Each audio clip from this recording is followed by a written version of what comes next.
This episode of the Southern Hemisphere No-Till Market Garden podcast is brought to you by Activista. Activista's mission is to assist growers to develop soil-focused, diverse cropping systems with commercially viable seeds, appropriate equipment and soil inputs, and advice and feedback for all growers' current needs and particular situations.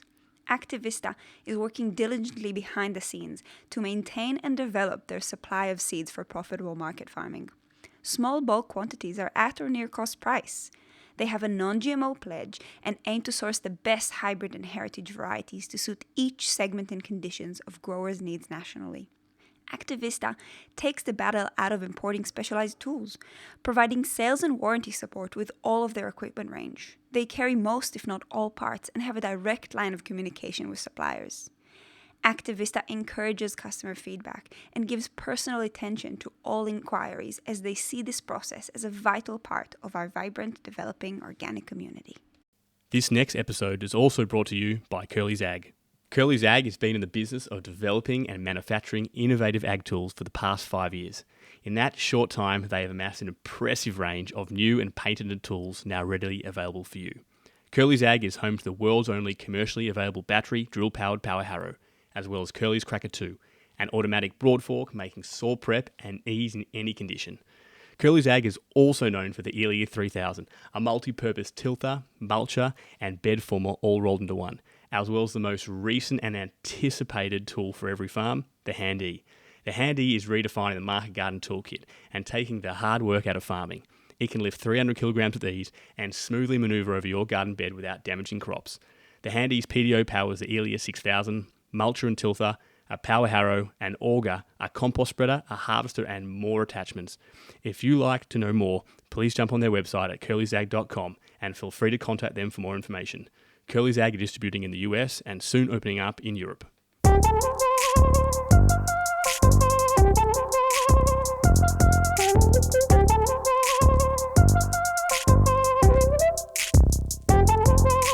Welcome back to the No-Till Market Garden podcast, Southern Hemisphere season. My name is Mikey, and I'm back with another cracker episode. Over the past years, I've had the real privilege of spending many a fun weekend around a bonfire or a pretty amazing one or two home-cooked meals, chatting and pondering life with a dear friend and unique thinker and doer, Dan Palmer. So when I was thinking about who to have on the show, it was pretty obvious on the onset to invite Dan in for one of our dynamic conversations in which we explore a very wide range of topics ranging from design, holistic decision-making, reading landscapes, and regenerative thinking. This is a really fun conversation, and while I may have been way too eager and excited to cover all the magic that Dan has to share, I think the episode gives you a small yet insightful taste of the many things Dan does work on and write about. So have a listen, enjoy the show, and use this conversation as a springboard to follow up and delve deeper into the various projects and ideas that Dan shares with us today. They've all been incredibly influential in the way I think on a day-to-day basis, and definitely how I think and farm. But before we start, I'd like to begin by acknowledging the traditional custodians of the land on which we talk today and pay my respects to their elders past and present. I extend that respect to all First Nations peoples listening in today.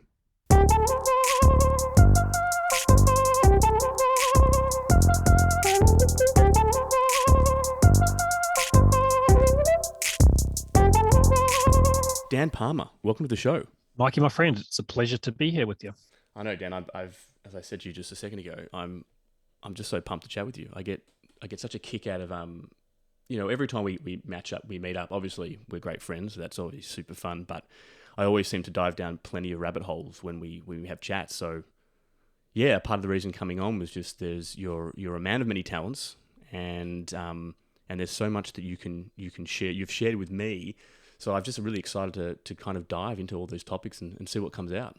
Yeah, good one. It's a funny situation actually, because as you know, I'm not an expert on no-till market gardening, and yet here I am. You've invited me on, so hopefully we'll find something that's valuable for listeners. But whenever I've been interviewed before, and whenever I do an interview, I kind of had an idea of where we're going. Whereas here, I really don't have much of an idea, so it's going to be very emergent. I'm kind of curious to see where the flow takes.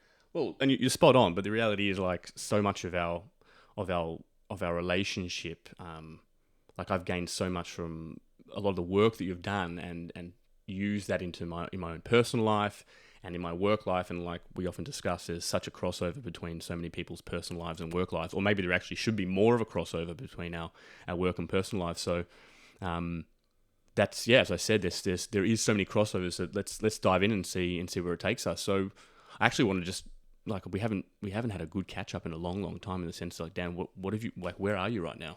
Well, so I'm speaking to you from the Bay of Plenty in Aotearoa, New Zealand, in between a small centre called Whakatane and an even smaller place called Taniatua. We've got the Ohini-Mataroa River running down about 600 metres from where I sit. I'm in a little office in a retrofitted barn on a 7-acre river flat property that my parents look after, and we've been helping them develop this place and planting lots of trees for about 13 years. And we're also, with my wife and two daughters, we're living about a kilometre up the road on a beautiful property in the foothills where there's some more slope and undulation to the landscape. And we've just done some earthworks, and we've carved out a little house site there. So we're in the process of setting up a kind of a permaculture homestead with the off-grid water and power, and just got the hot water cylinder working yesterday after solar panels. It was pretty exciting. Turn the tap, hot water comes out. So yeah, that's where we're located, and I'm kicking on doing my stuff from here, having relocated from outside Melbourne, Australia, about 8 months ago. Yeah, you've definitely moved to a stunning part of the world. It's absolutely beautiful over there, and I it was nice actually when we had the chat not long ago to kind of we were chatting, kind of saying that it's nice when you've got your own, something that you can connect to in a way that has a bit more longevity to it, so you can sink your teeth into it. Like you said, suddenly before you know, you're investing in the solar and a house site. Has it been a really exciting process for you so far? Oh, 100%. Yeah. I mean, a lot of my work has been supporting others to develop their properties and figure out where the house is going and make decisions around access and water and all the stuff. And it's been very satisfying. And at the end of it all, I leave, and I'll go back and visit, but they inherit the work and as they should, and continue to love it. And so it's a whole nother level of satisfaction when I get to do that stuff here with my family, with friends, where we get to stick around, and live with the system indefinitely. Real buzz. Yeah, and also, like you're saying, you've had years of experience to be able to test ideas, see them live, develop them, and like you yourself are a very accomplished designer, and you've also worked with some of the best designers around. So I can only imagine how much fun it is actually getting on the drawing board and being like, hey, like this goes here, and being really dynamic and creative with that. Yeah, 100%. And part of my approach is that the drawing board is very minimally involved, and that's fun too, to kind of push what for me are the radical edges of a really alive design process, to put it to the test. Well, maybe Dan, this is a great place for us to start, because I like, you've been, as I said, you've been in the permaculture world for a long time, and more recently you've started a project called Making Permaculture Stronger. What was the original impulse around kicking that project off? So I'd been a practicing permaculture designer for, I don't know, 10 years or something. And along the way, I just started asking some questions, some things I saw as missing, some issues that I saw cropping up in a lot of people working in the permaculture space. Things like imposing design solutions without necessarily having a way of assessing whether they are a good fit for the client, let alone the landscape, and just some of our core understandings of what it means to design. So I asked questions about those and started to share my thoughts in a blog, and then started to record conversations, and that picked up some beautiful momentum. So it's been a really enjoyable process, and it's allowed me to dialogue with permaculture design colleagues and designer colleagues outside of permaculture all over the world, and in a way that's enriched my own practice and taken me to some really interesting places that to my knowledge aren't really available inside of permaculture. But I like to think that I don't know, I'm one of many people helping advance that edge. Yeah, and I think I'm surprised how many like, I think for me personally speaking, I think permaculture was a gateway into a lot of this world, like almost A gateway drug, yeah. It was like, I'm thinking almost 10 years ago, you know, I hadn't really done much with agriculture, with anything to do with, you know, growing food. And there was such a strong, there's an amazing dialogue, there's amazing communities, there is something very romantic that draws people in. I was completely drawn into it, and that was my gateway into this world of growing food and community and place. But it's interesting how a part of my journey now, getting to becoming a market gardener, like we're talking before, like this podcast is about, you know, market gardening.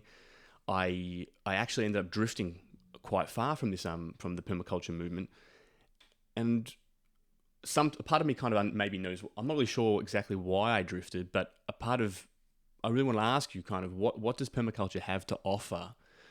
What can market gardeners, what can farmers learn by turning to permaculture as something to utilize, to fall back on in their farming practices or their life view? Mm-hmm. That's a good question.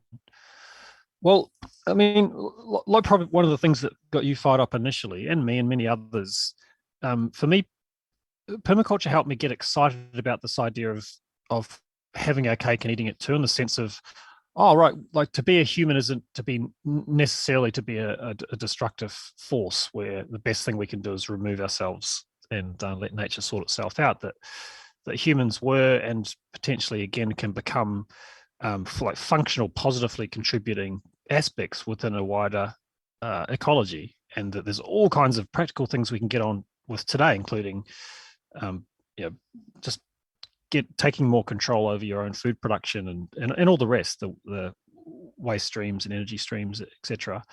And just open up that question of like, hey, why aren't we doing a lot of this stuff? So I think that initial insight is powerful, and like it was for you, as a door opener. Another thing that I think remains useful for a lot of folk is that it's been growing for a while. So there's an international community of people that are just into this kind of stuff in general.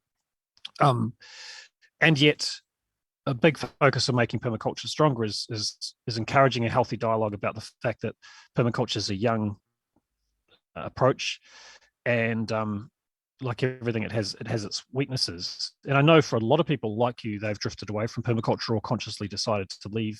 I think when some of these weaknesses catch up with them, like that, I think there's some really profound and radical originating impulses or ideas that that the permaculture germinated out of. But there's also a lot of patterns, such as it quickly becoming a grab bag of clever design solutions that can be prematurely imposed on a situation and not work out that great. So it's a mixed bag, and I think just that initial excitement and that opening it can spark continues to be really valuable. And I personally am kind of on the fence in a way. Like I'm still involved in permaculture. I'm also involved outside of permaculture, and I'm interested in the extent to which permaculture can stay alive and evolving to be getting stronger and continue to add value to the wider movement or conversation in this direction. Well, I can definitely say, like, Dan, your podcast, Making Permaculture Stronger, which is been actually a massive inspiration for me to kind of turn my eye back on into the movement, specifically the people you've been interviewing, and mainly from what I'm gathering from the content that you're talking about in the podcast, it's hugely about design and design process, which I think you tap into that as being the strong point, as one of the early impulses of permaculture as a design process. And that's the part that actually has always drawn me in. It's about having this an understanding about how to go through some sort of process of understanding oneself, one's landscape to design, as opposed to some of the other, like you said, these eclectic or randomly taken practical growing skills that I never really connected with them because I quickly outgrew them as a market gardener, but have always been very drawn to how do I design my business, how do I design my farmscape, and still to today when I think about future of purchasing land and standing there at the beginning and looking at it and saying, what is my relationship and this evolution together going to be on this land? It's quite daunting. Yeah, for sure.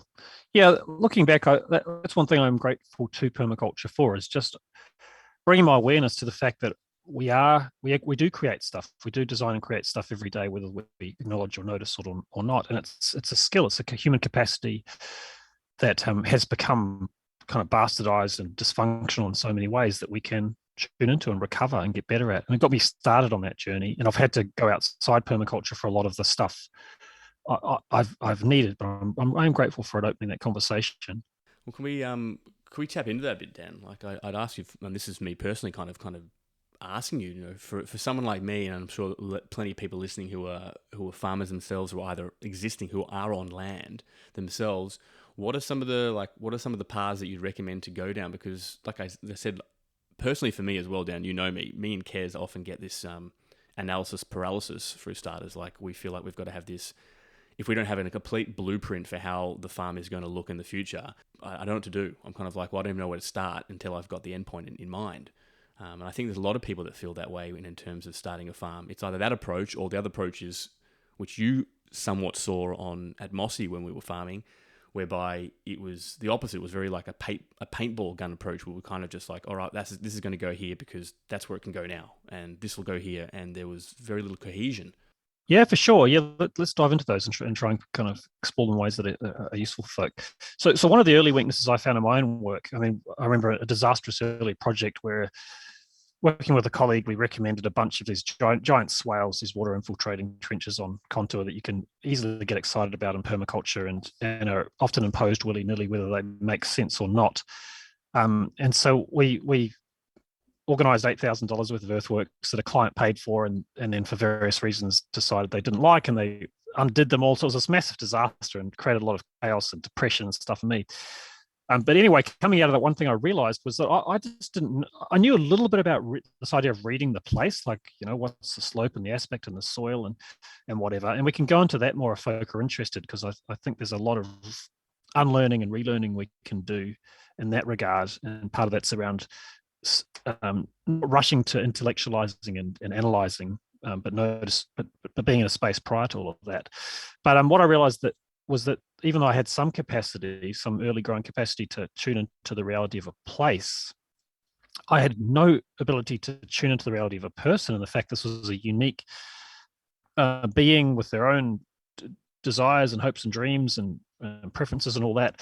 And unless I could develop a way of actually tuning into them, who they were uniquely and what they were aspiring toward, and how I could be in service of that journey, what I was going to do is unconsciously impose myself. Like I was just going to replace them with me and do what I thought would be good for me, but I'm me and they're them. And so that was a big learning for me, and I spent a lot of time diving into that. And one of just like permaculture was an early inspiration for getting into this whole idea of design process, Alan Savory's holistic management was an early source of inspiration for moving into the space of what I call reading people, or tuning into people, and articulating some kind of.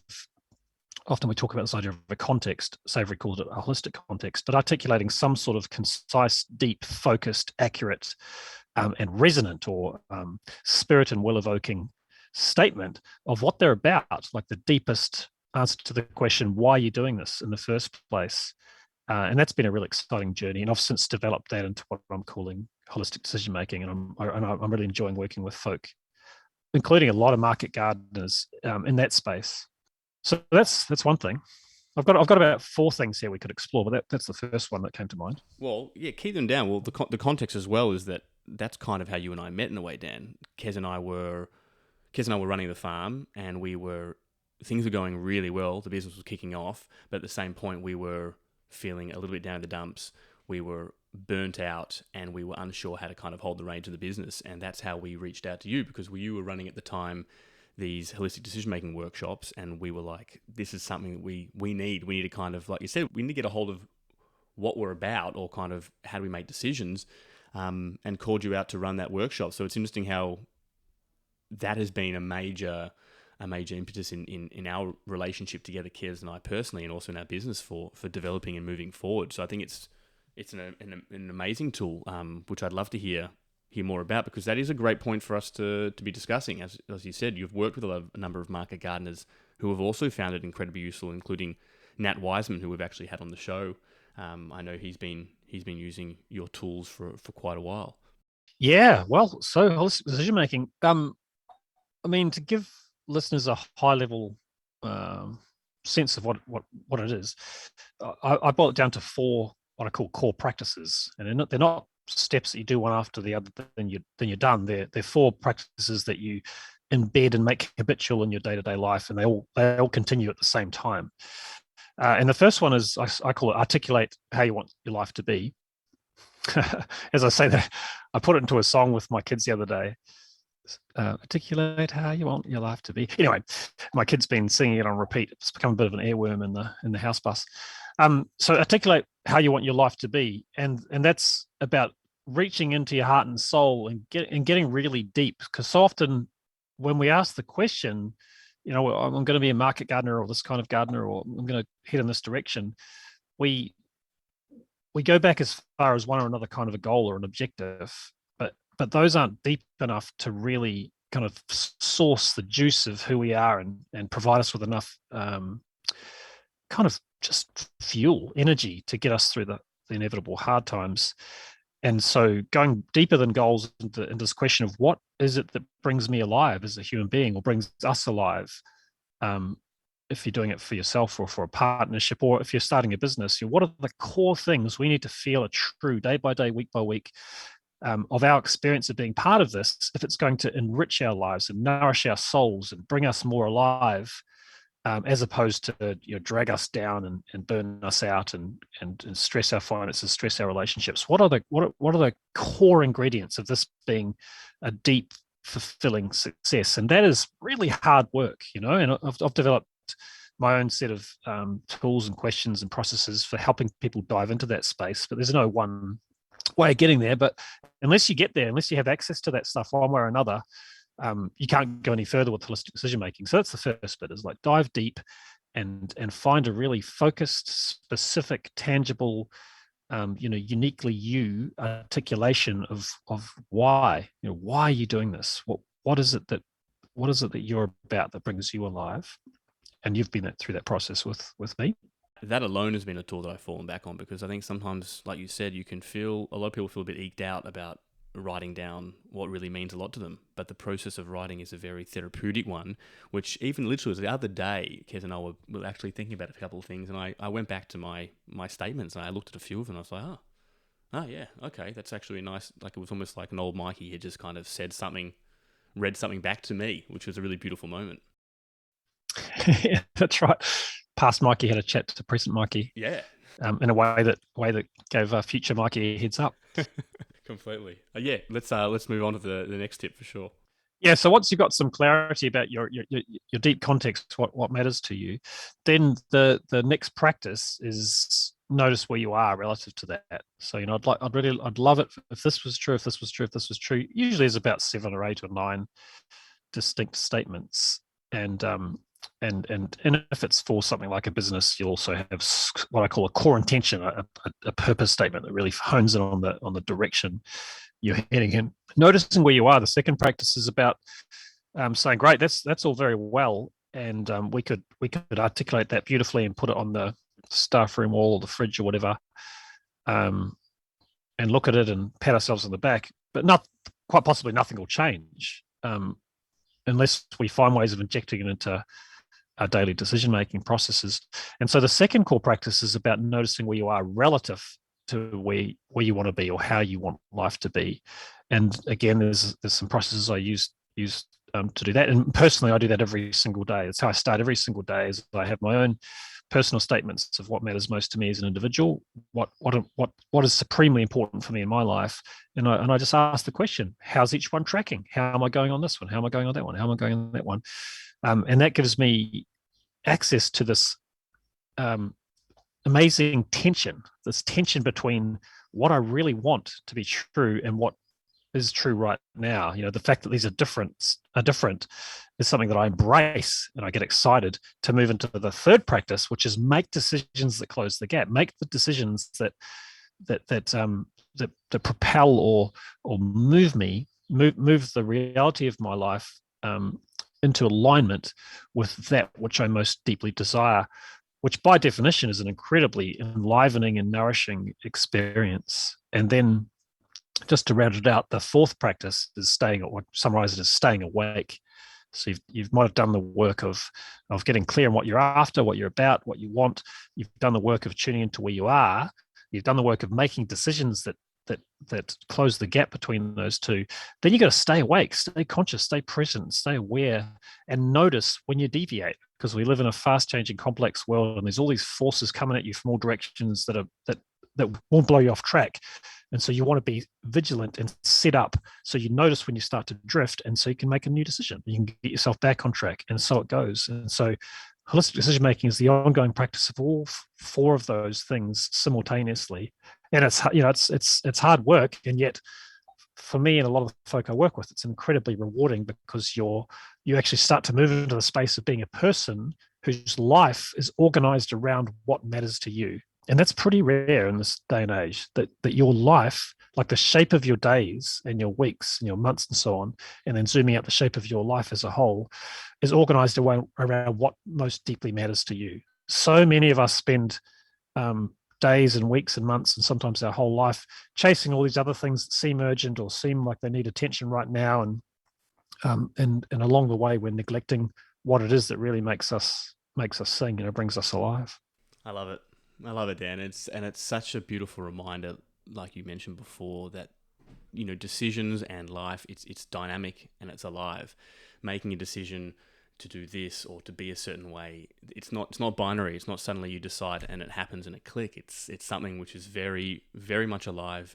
It's, as you said, it's not always easy, but there's something about having things articulated, having them, being aware of them, and even I remember when I started the process with you, and it's not like overnight you suddenly write these things and they're you write these things that are really meaningful, these quality of life statements, but they evolve over time. And I remember even just being able to sit down and share it with Kez, and to be able to be open with her about what's important to me, and then hearing what's important to her. There was this beautiful unity that happened, and also accountability, like Kez's ability to hold me up and say, hey, Mikey, I know, let's check in, because I remember you saying that this is something that is really you wanted to be a part of your day-to-day, and let's do it. How can I support you with it? And then also in terms of our business relationship together, it's like, well, if these things are so important to us in our personal lives, surely we want them to emanate into our business lives. And that's what was also so powerful about going through this process with you, is that, it wasn't, again, it wasn't an overnight thing, but so many of these ideas started infiltrating into our practices as market gardeners that created this place, this business environment, atmosphere that was so much more balanced. And even, look, of course, things get out of control sometimes, but I felt finally I had ability to look it in the eye and know when it was taking control of me and how to kind of take a bit of a step back. Yeah, that's so beautiful to hear. It's such a thrill, to because this emerged as something that I needed for myself. I developed with inspiration of many great folk, just to help me navigate the complexities of my own life and being part of a family and business and all the rest of it, being a human being. And it's just so exciting for me that it's turned out to be useful for others, including yourself. Yeah, completely. Like, as I said just the other day, we're sitting up in here in Darwin, actually in quarantine, and we're got a lot of time to start. A classic, the human starts to plan and dream and future and all this sort of stuff. And there was a quick moment where I think Kezi kind of felt a bit overwhelmed about something that I was scheming up, and I kind of said to her, I said, hey, the cool part about it is I'm scheming something up, but we're gonna match it up to what matters to us. And if what I'm saying it feels overwhelming and scary, and it feels like it's not going to meet up to certain things that are really important in your life, well, how cool is that? How cool is that finally we're not going to let these decisions get away when we get, as you said, you get excited and you suddenly, before you know it, you're doing something. It enables you to be so much more calm. And what you said, being present, it's an amazing way for keeping you much more present and much more in the now. So much, maybe we'll talk later about another kind of important influence on my work, which is Carol Sanford. But so much of this is really about just supporting ourselves to become more conscious, more awake, and just pay attention to what's happening, and realizing how much of our behavior comes out of a place of vital energy. We're freaking out. There's another chaotic situation or an issue in our face, and we just feel like we've got to solve the problem. And to live out of that place, as most of us know, isn't the long-term recipe for for deep fulfillment. And then that acting out of a freaking out, panicky sort of a mode, just the automatic patterns that we've picked up from our culture and our socialization, just being able to kind of get above those and notice them and notice where they're of service and when they're not. And so much of, I mean, most businesses, including market gardening, it's about partnerships. And as I remember Daniel Sellerton saying once, that the weakest link in any farming situation is always the human relationships. And this idea that if you're committed to someone, and if in your case with Kez, your life partners as well, and you love each other, to be able to tune into what matters most to another human being.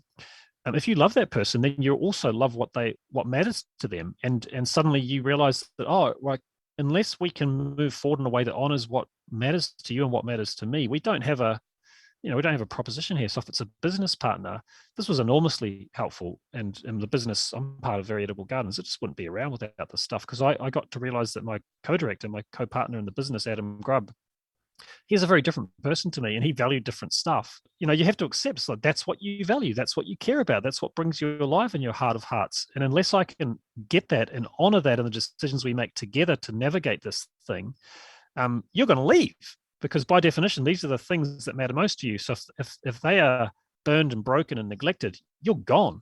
And rather than me getting surprised and offended when you leave, I can now tune into these things, and we can get very subtle early indicators that, hey, hang on, we're about to compromise something that matters to you, or matters to me, or matters to both of us. Let's make a different decision, rather than just chasing the newest technology and the newest opportunities and neglecting some of these underlying core values in the process.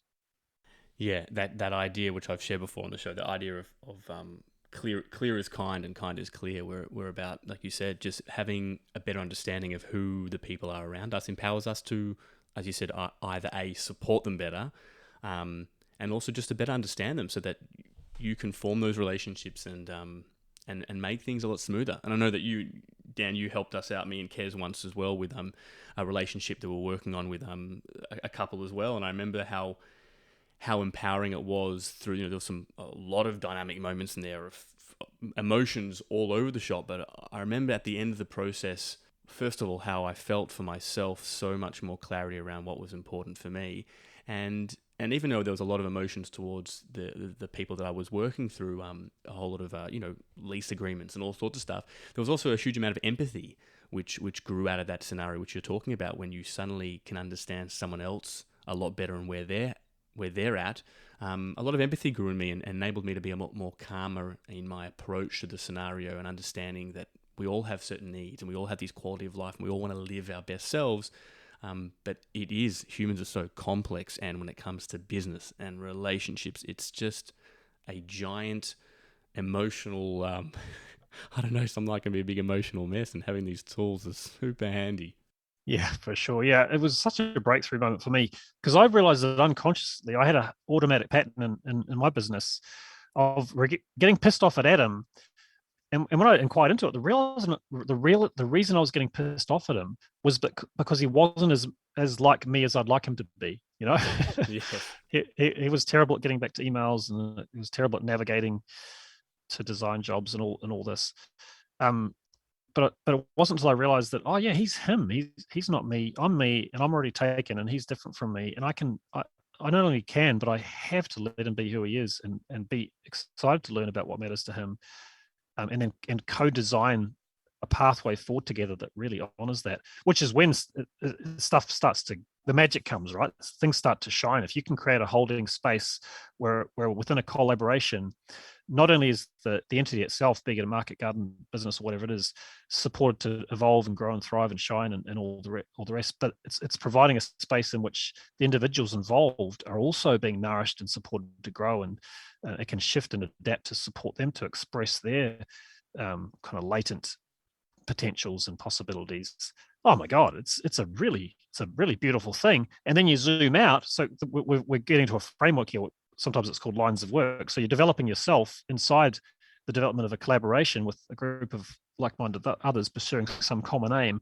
And in doing so, you can end up having a very powerful impact on larger systems you care about, whether it's the bioregion you're part of or the global agriculture movement, or whatever it is. Can you share more about that? That sounds really exciting, and I'd like to kind of understand that zoom out. Yeah. Well, so that comes from Carol Sanford, who's a powerful regenerative thinker that's helped me in understanding what I'm about and helped keep me on my kind of learning edge.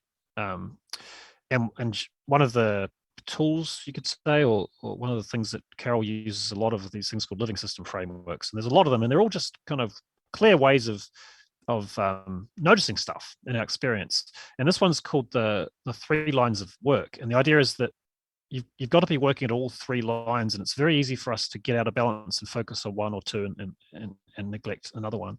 And so then the first line of work is myself. And so there's work that only I can do. No one else can do it for me. I have to do it, and we've all got to do it. We've got our, like you said, humans are complex. We've got our past traumas and our stories and assumptions and beliefs and whatever.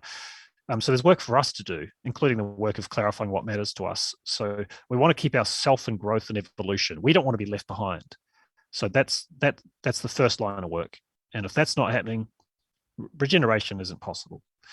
The second line of work is acknowledging that to contribute to the things I care about in the world, I can't do it by myself. I have to partner up with other people. And to do that, I have to learn how to get on with them. I have to learn how to collaborate, how to have functional meetings that don't bore everyone to death and result in fisticuffs or whatever. And so that the second line of work is evolving our capacity to collaborate, to harmonize, to make decisions, to have functional meetings, to grow and evolve as a collective or a collaborative. And so if that's not happening, regeneration isn't possible, and things start to fall apart. And at the same time, it's not about that would still be quite insular or even narcissistic if that was the only focus, just self-development and just group development.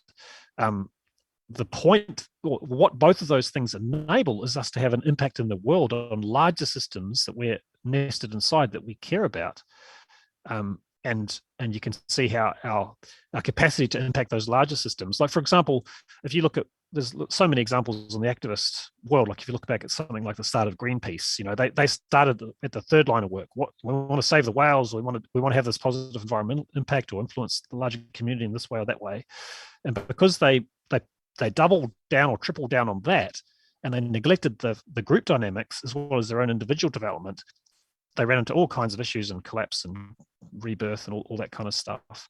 So yeah, you can see how all 3 lines matter, and it's been really powerful for me in my world to keep an eye on all 3 layers and notice where it's time to pay attention now and put some effort in. Hey, you all, just jumping in here real quick to give a shout out to our Patreon members at patreon.com/no-till-growers. This site is the lifeblood of our work, and we appreciate so much your support. It makes things like this small series possible and just generally enables us to keep our work free and open to anyone and everyone. We can pay our creators for their work and then keep giving that work away for free. If that's something you believe in, please consider pitching in a few bucks at patreon.com/no-till-growers.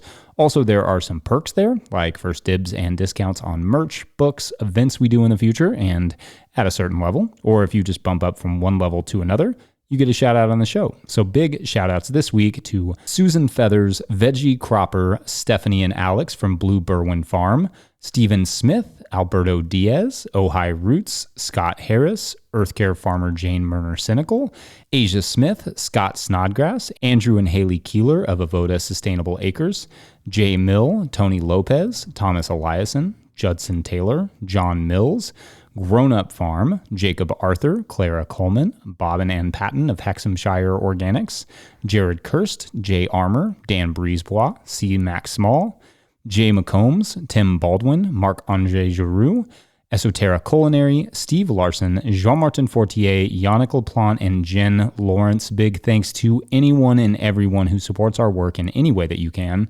Check out no-tillgrowers.com/support for all of our support opportunities. All right, back to the show. That really resonates. I want to have meaning in the work that I do, obviously.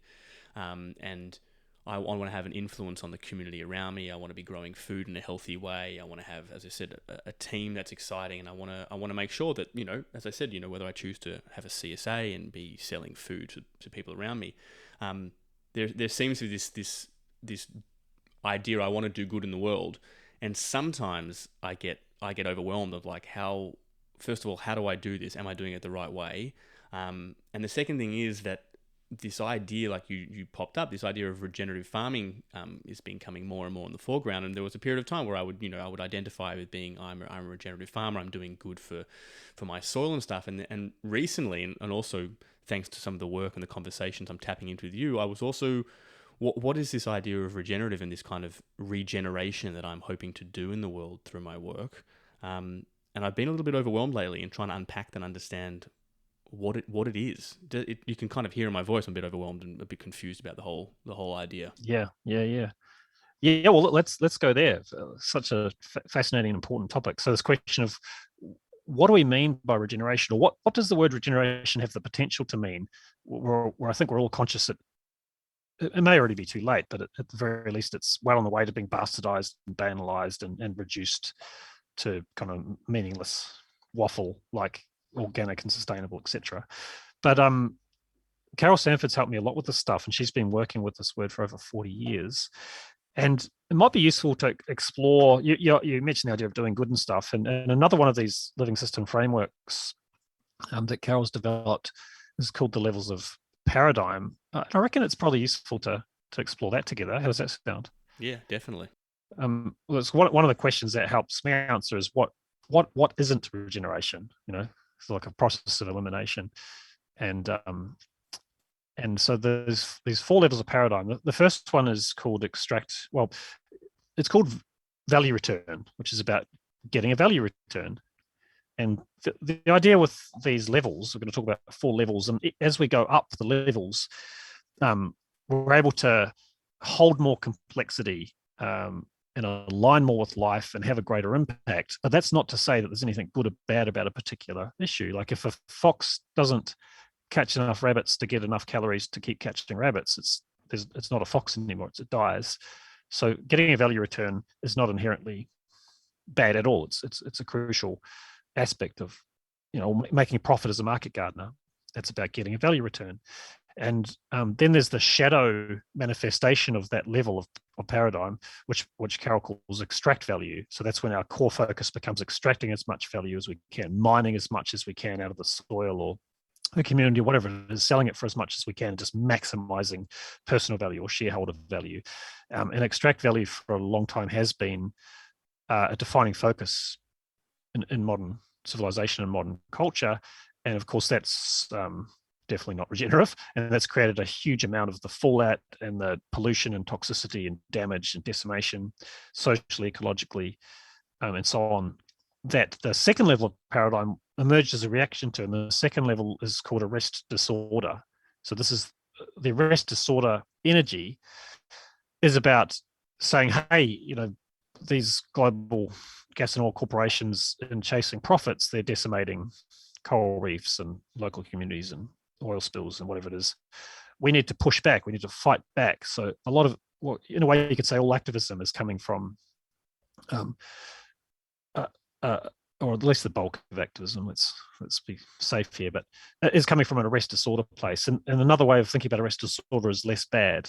So in a parenting context, arrest disorder is saying, oh gosh, I'm beating my kid and trying to get as much out of the relationship, or that's just my pattern.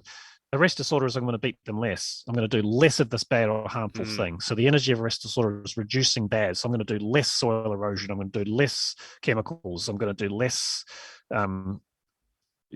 yelling at the neighbor, whatever you identify as bad, less deforestation, less pollution, which obviously has its place as well and is a critical part of the larger picture. And yet the focus there is all about removing something undesirable. So it's kind of a negative focus. It's about making something go away.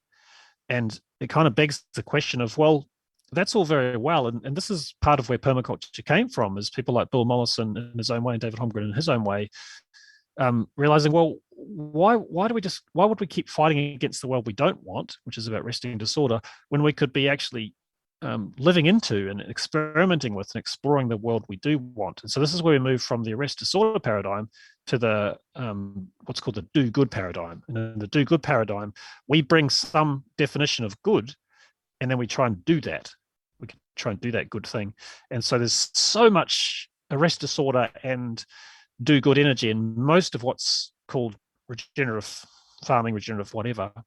And there's nothing wrong with doing good things, of course, but the dark side of do good is that it requires someone to define what good is. And so if you look at someone like Bill Gates, who's made an awful lot of money in extracting value in that world, is now moving into an arrest disorder and do good space by whatever it is, sending convoys of Land Rovers through African landscapes and giving goats to villages or whatever. There's some definition of good, and a lot of colonization happened in the name of doing good, spreading the good word, enlightening the barbarians or whatever the inner narratives were.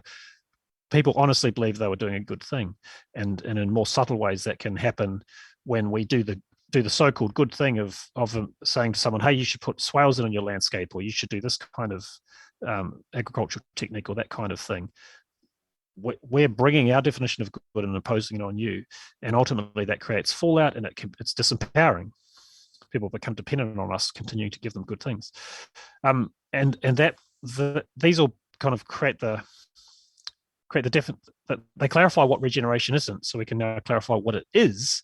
Where when we move from do good into regeneration, that's about developing the capacity to tune into something, to immerse ourselves in some living entity, be it an ecology or a community or a person or a business or whatever it is. And rather imposing our definition of what's good on it, actually listening to it and learning enough about it to be able to be in service of it and resource it in the sense of returning it to itself as a source of its own growth, of its own evolution. And this is it might sound fuzzy at first, but it's very clear in my experience, the distinction here. It's a very different energy. So for example, I used to be a permaculture design consultant, and I would go in and do a lot of good, but also arrest disorder. Okay, you've got flood issues or fire issues, let's arrest that disorder. And then I'll do the good thing of being a permaculture expert and tell you what to do and where to put it and give you a nice master plan and all that stuff. As I moved into more of a regenerate life, or sometimes it's called a build capacity or evolve capacity paradigm, suddenly it was more about, well, who are you and how can I show up in a way that that resources you, that educates you, that supports you to ask your own questions and make your own decisions and make your own placements and mistakes and so on, so that when I leave, you're genuinely empowered. And it's a quite a different attitude or mindset, and one that really excites me. These paradigms, essentially, I can see them a huge amount in as you said, in the agricultural space, in the market gardening movement, in terms of these notions of do good, arresting disorder. But as I said, I think getting to that final step is really difficult. Like, it seems very, very holistic in terms of you've got to be in touch with a lot of things to be able to move into this regenerative space and listen quite carefully. Yeah, totally. Yeah. Yeah, and I think it's a really healthy and kind of growth-evoking question to ask is where's my energy right now? Where's it coming from? Because a lot of the time in a gardening or a farming context, it's coming from an arrest disorder place, right? You know, the customer's pissed off, or we had this heavy rain and there's rain's coming in and we've got to cover the beds or whatever it is. There's arrest disorder energy, and if most of your decisions are coming from that place, you're just limiting the potential of the operation. And then same with do good. Like, you look online or look at the books or listen to this podcast, and you just hear all these good ideas. And it's very easy to say, oh, I want to be as successful as so-and-so, so I'll take their ideas, and you just end up cramming together all these so-called good ideas in a way that makes you a pale photocopy of the people you're trying to emulate, as opposed to regenerate life, which is saying, well, who the heck are we? And what's our place?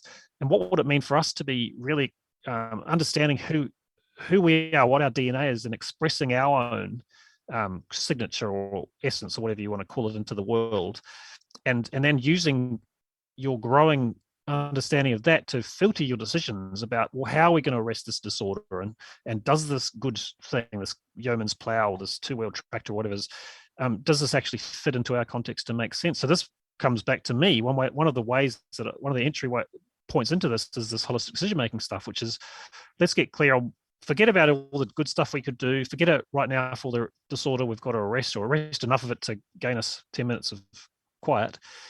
and then sit with these questions of what really matters to us, who are we uniquely, and as you get more clarity on that, start to make decisions that really express that. And that's a beautiful and powerful thing, because you start to become non-displaceable in your marketplace, a completely unique expression and contribution, and the whole idea of competition and stuff, it just stops being relevant, because you're not in the game of comparing and trying to keep up with each other. You're in the game of growing and evolving, being yourself, making your own unique contribution as kind of suits and honors you. What I also hear as well is that it feels as if moving into the regenerative space as well, because you're open to hearing a lot more about what are the needs of the people around me. For example, I'm running a farm, and I would like to have a CSA, or I would like to sell in a certain way, and people feeling I would like to feed my community, and I'd like to feed it through whether it's through as I said, through boxes or through a farm gate. The reality is, what I'm hearing as well is that, again, that's this do-good approach to kind of even marketing and even sales. I'm fascinated by the idea that what is even the profit bit like. And I know it sounds kind of, maybe it's going back to value extraction, but for businesses as well, being super creative and open to kind of what is my community asking of me? How do I actually go out there and communicate with them and ask them questions? What a sort of actual impact that would have, not just on their value, the value and ethics they have of regenerating communities and landscapes, but also what would it have on reviving and actually reflecting back onto the success of the business? So you're talking about tuning more into what customers are aspiring towards and factoring that into your decision making. Well, I'm asking the question as well, like this idea of regeneration, often, like you're saying, for farmers, it's often got a lot to do with soils, landscapes, animals, the planet. The question after that is, what is this notion of regeneration when we step outside and start looking at the community? How do we engage in regeneration in the community? And then so forth out. And a part of the point was, I'd be very interested in looking at how successful someone would be, and not successful, again, in this kind of value extraction idea, but successful in terms of harmonizing the needs of a community and yourself in coming together. Does that kind of create this regenerative scenario, or is that regenerative in a way? Oh, for sure. Yeah, that's such an important part of the consideration, because so often, regardless of the businesses, it's like, well, people want this thing. They think this product is good, organic veggies or whatever it is. So I'm going to provide this good thing to my community. And as we move into more of a regenerative attitude or mindset, the big part of it is, who is this community uniquely? Who are our customers or potential customers? And what are they aspiring towards? And the thing is, you can't just necessarily ask them, because they, like ourselves, might not be aware of that. It might not be conscious. So you're asking questions and just sort of exploring and probing and saying, well, what would support this community and this bioregion, and the two together, to really be growing and expressing themselves and discovering their own unique ways of moving forward. And then how can we be in service of that? I mean, one simple example of this is with veg. I'm just slowly wanting to bring more of a focus from, we supply kits at wicking beds and chicken houses and stuff like that. Which is a good idea, and we just sort of say, well, here are our offerings, come and buy them.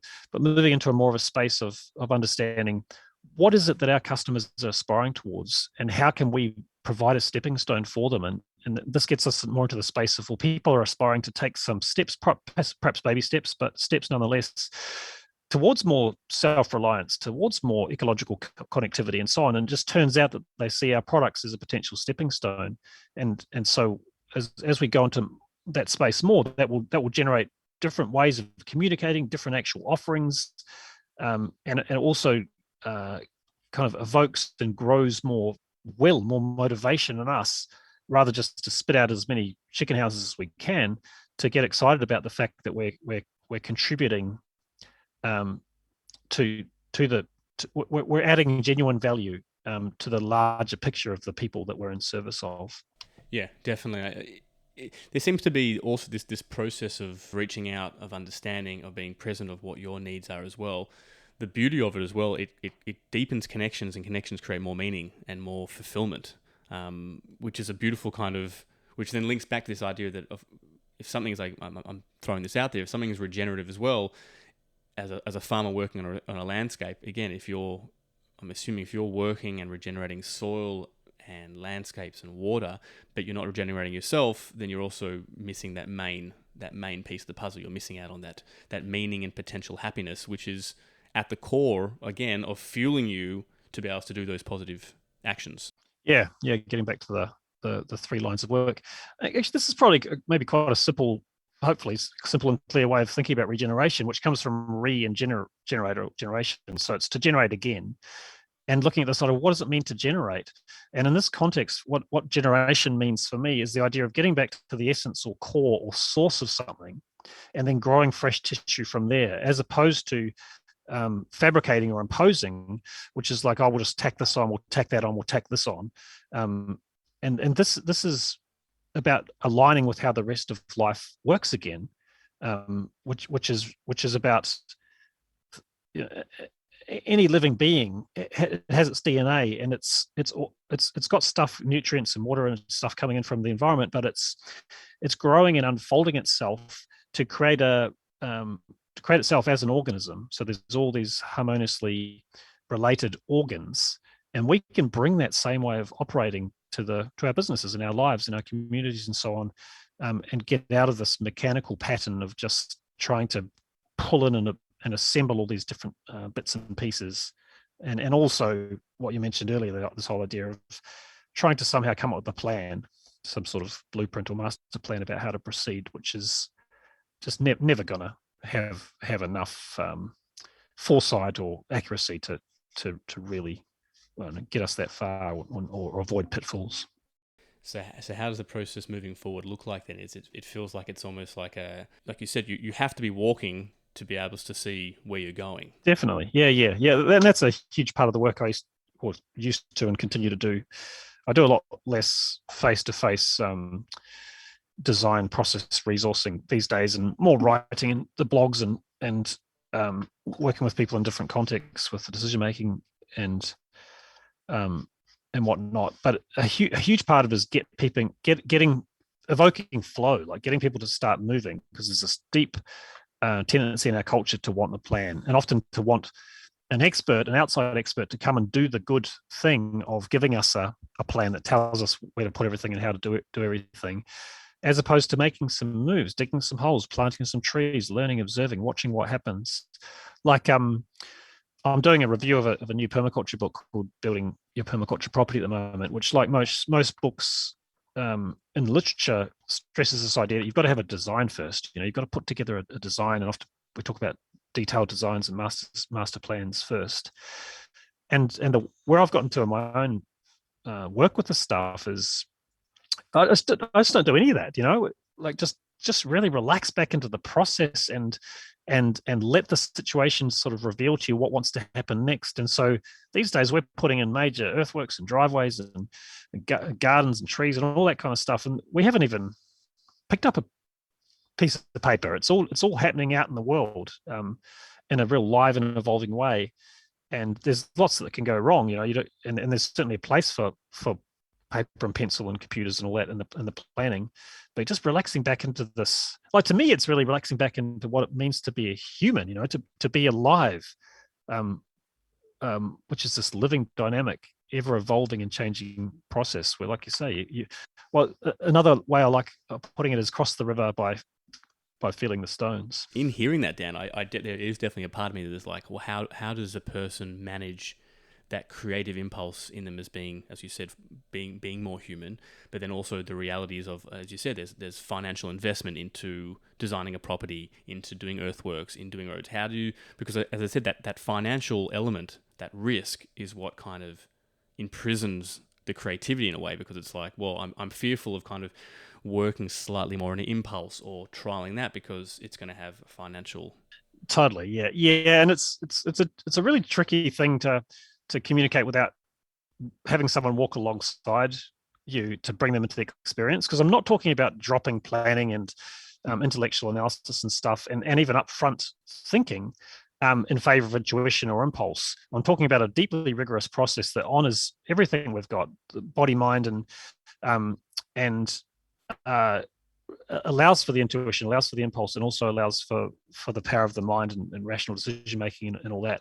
And what one core aspect of what I'm calling a living design process is the idea of deeply immersing in all the forces at play in a situation, or the context of the situation you're working in, and getting a sense for what's going on here, and then slowly, which includes your personal context, what matters to us or what matters to me, and then slowly arriving at and starting to do little mock-ups and experimental tests of a possible next step and a move you could make, and then you actually make the move, and that sends this ripple of change through the whole situation, and then you kind of jump back into the process and around you go. So the focus becomes, how do we make a really good, well-reasoned, great feeling, robust, solid first step, make a move, and then re-immerse and see what's going on, as opposed to this very dominant mentality that before we can make any move, we've really got to map everything and plan everything. And it's like General Eisenhower said, planning is essential, but plans are useless. Your plans are in a fast changing, dynamic, complex environment like any market garden. A day after you've finished a plan, you've got to change it. Like things are moving so fast, and yet that doesn't mean that you don't engage in the process of planning. You just want to find a way that the process can be dynamic and alive and ongoing. It's not like we're just going to go to sleep now and implement our 10-year plan for the next 10 years. Yeah, no, I definitely feel that, I resonate with it as well on both sides. I resonate from my creative side, wanting to be impulsive, and also, as I said, this other aspect of me, like I was saying before, with making big moves in my life now, feeling this sort of paralysis. But yeah, like you said, it's about taking a step forward, and also I think what I'm hearing from you as well is like the creativity can be based on a lot of rigorous analysis and based on experience and based on a lot of very core, practical and concrete things, but it's not letting your desire to have this risk management of, I have to know every single piece, every single move that's going to happen before I can make that first step, and that first step is the one that gets the momentum moving and that inertia. Yeah, for sure. And it's beautiful to witness, and you try it out and you fall off the path and need to do some self-correction and so on, but by and by I find folk get a feel for this, and then I can step away and they can continue on the process of navigating their own life, their own property, their own businesses and so on, in a way that's really new, often really new for us, even though it was how humans operated for most of our time on the planet. It's just in the last few hundred years we've kind of fallen out of it. Yeah, this quiet ability to kind of listen in and feel something quite deep. And yeah, I'd say we're distracted by so many things that a lot of us have kind of drifted a little bit more from, like you were saying before, our essence of being able to do so much of what really is us as humans. And I wanted to ask you about, you've been doing some amazing work also. You're reading the Landscape Project and working with David Holmgren. I'm fascinated to see and hear what some insights you've taken away from observing and watching David, and also maybe get a bit of context who David Holmgren is. Yeah, sure. So David Holmgren is one of the two co-originators of permaculture. He was a fair bit younger than his mentor and co-originator, Bill Mollison, who's the late Bill Mollison. And so one thing that David was fascinated by early in his life, like in his late teens, early 20s, and ever since, is this what he calls reading landscape, which is the ability to move through a landscape and use what you see as a track or a trace of the processes that generated it. So, I look at a tree or a hill and see a tree or a hill. David looks at a tree or a hill and he sees, well, because it's that tree and it's growing in that way, that that's telling me that it gets strong northwesterly gale winds during spring. Otherwise the shape of the branches or whatever wouldn't be like that. And the fact that it's that particular tree growing in that spot tells me that even though there's a wet spot on either side, there must be some more free draining, like a gravel seep or something below, and so on. So looking at what you see on the surface and using that as an indicator of the whole systems. And he looks at the hill and we'll see into the volcanic or sedimentary or whatever, the geological history that resulted in that particular shape. So he's able to move through a landscape and read it, like read into what he's seeing and feeling and touching and tasting in a way that very quickly helps him unpack or build up a very complex intimacy with the place. And often he can learn a lot more about a place in a couple of hours than folks that might have been there for 5 or 10 years. And so I would bring them in on projects of mine and watch them do this and just get absolutely blown away to realize this is a fundamental human capacity or skill that didn't used to be optional. Like any Indigenous person in past times, you couldn't not be that intimately connected and know that when these flower, that means this, and just at a glance, be able to read so much, tell so much about what's going on. And so I started getting a bit of footage, and this idea of a film has emerged, and we're trying to capture and make available. Firstly, just the concept of reading landscape as an actual skill that's really exciting and something we can all get better at, or most of us can get better at. And then also some of the ways in which David goes about doing that. And so I've become a bit of a reader of David as he reads the landscape and noticing what he's up to. It's really exciting to hear, and I think reflecting back onto the market gardeners, there are a lot of people, and market gardeners are talking a lot more about stepping outside their immediate enterprise, being market gardening and stewarding more land or partnershiping with other people running other enterprises, whether it's livestock or pasture raised chooks, etc. And I think a part of it has to do with, as I said, managing larger landscapes, and it's a skill, like you said, it's a skill Indigenous people have been practicing. It was a part of their way of being, and a lot of us don't have those skills. And I think it's something which would be fascinating to start understanding more and practicing. Probably starts with just some basic humbleness and an observation of what we're stewarding, because, like we're saying, this idea of regeneration, if we're not able to tune in and understand the landscape and develop those skills internally, we're probably it's going to be much more of a challenge to be stewards of those landscapes. So I'm really excited to see how this work that you're doing with David how it unfolds and what we can all learn from it. Yeah, totally. Likewise, and a whole new venture for me, filmmaking, which of course we're striving to bring all the stuff I'm talking about to a more living approach, make it rigorous and intuitive at the same time, but letting things emerge. So we don't have a master plan for the film, and yet I'm sure it's going to be a lovely creation. I love that. I love how you're practicing all the things you preach immediately into the various project you're doing, which is amazing, because it gives you the ability to really to test those ideas and to be able to kind of refine them and share them. So that's awesome, Dan. Any last words that you want to, like? I'm really interested. What's you're a passionate man, Dan, and you're a serial entrepreneur. I always say to Kez that if you turn away from Dan too long, he started another 4 amazing projects. What can we hope to see from you in the next couple of years? Well, right now I'm putting effort into finishing a couple of books. So I feel like I've been quietly exploring a lot of the stuff for long enough to be able to put something out put some landmarks out into the literature. So I'm working on one book that's going to be targeted more at a permaculture audience, and then another book about what I call living design process that's just available to anyone interested in design and process more generally. Excited about that. And I'm also moving towards launching a new project, which I'm going to be calling Designing for Life. So it'll have a podcast and a blog and whatnot, and moving from a more narrow focus on permaculture to that broader conversation, acknowledging that all humans are engaged in design and creation all the time, and how do we start to become aware of a lot of it's, to me, the mechanical ruts, the ways that we unwittingly impose mechanical ideas, and without realizing it, treat the world and what we're trying to create like a machine. How do we kind of become aware of that and get that out of the way, and bring ourselves and the projects we're working on back to life.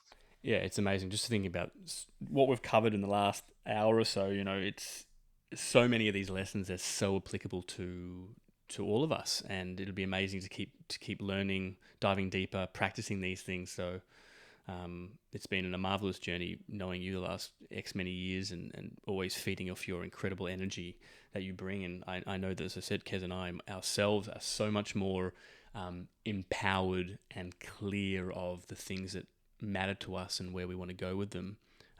It's really is a testament to the some of the amazing stuff that you're amplifying, and sharing with people. So Dan, thank you as always for all the energy you bring. Thank you, Mikey. It's funny, that incredible energy, as your listeners will know, you bring a fair whack of incredible energy to the table yourself that always feeds and nourishes me as well. And it's just such a pleasure to be friends, to know you.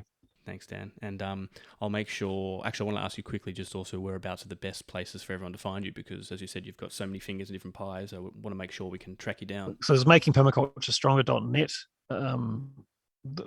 We talked about holistic decision making. There's holisticdecisionmaking.org. The film we just mentioned, Reading Landscape, that's readinglandscape.org. That'll get you started anyway. Beautiful. All right, Dan. Thanks so much. Thanks again. We'll be in touch soon. Lovely. Pleasure, Mikey. Talk soon.